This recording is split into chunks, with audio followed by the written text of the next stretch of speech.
బండి మీద పొలడు చూడు గ్లాస్ పెట్టి కట్టిస్తాడాడు సారి కాను లెక్క ప్రపోజ్ చేస్తాడాడు రిప్లై కోసం చెప్పులరగ తిరుగుతాడు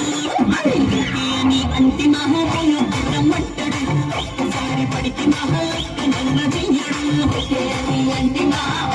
రమ్మంటాడు ఒక్కసారి పడితే లెక్క నన్న చెయ్యడు పడేదాకా పరేషాను చేస్తాడు వాడు ఓకే అని అంతిమ